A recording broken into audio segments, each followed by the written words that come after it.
to know what I've been doing and saan yung pera ng Pilipino napunta, pinupuntahan ko because there is the mga multi-million projects na dapat makita ninyo. I was in Zamboanga together with Secretary Tugade at pinakita niya yung Zamboanga City Seaport Development Project. At we also inspected the Zamboanga International Airport Development Project. Puro ito magaganda. Again, to the dismay of the Davaoenos na I said na last na lang tayo kasi mahirap kung mauna ang Davao City tapos maiwan ng iba. That is always the price of, delikadesa or just good behavior na tayo kasi nandito. The seat of power is here in Davao.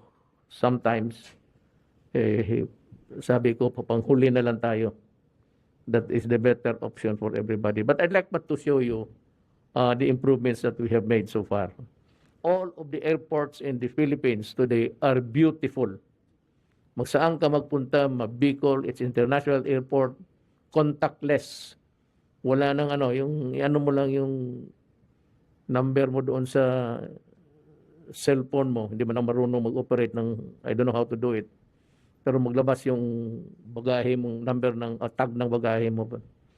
It's really very beautiful to realize that at least we have been at par with others. Now, itong panahon ngayon, we are at par with the other airports. If not really, kita mo ko yung Bicol International Airport. Inuna ko talaga. Again, that is the realization sa aking sinabi ko sa cabinet member first day pa lang, hatiin yung pera for development without considering any political or partisan. So kaya ngayon nakita mo, baski saan makita mo yung projects. Now, I'm sure there is a clip there about what we did. Can we show it to the public? Para malaman ng tao, milyon-milyon yan. So, dapat kindly play the clip rather.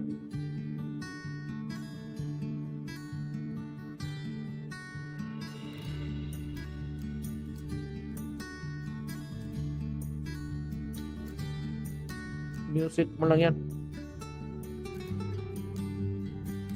Just Tugade.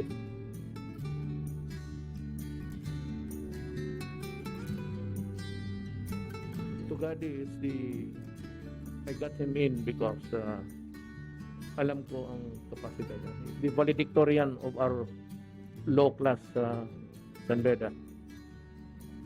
Yun ang ginawa niya. All over the Philippines.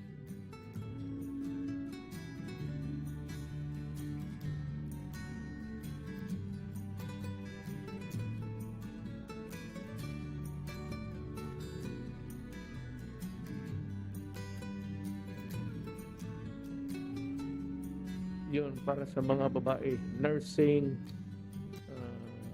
para sa mga may anak, may kwarto-kwarto yan.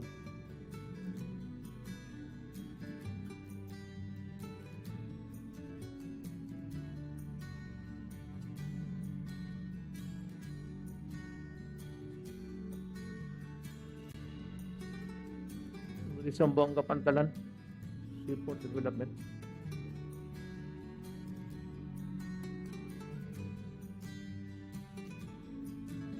Si Mayor Beng Limako.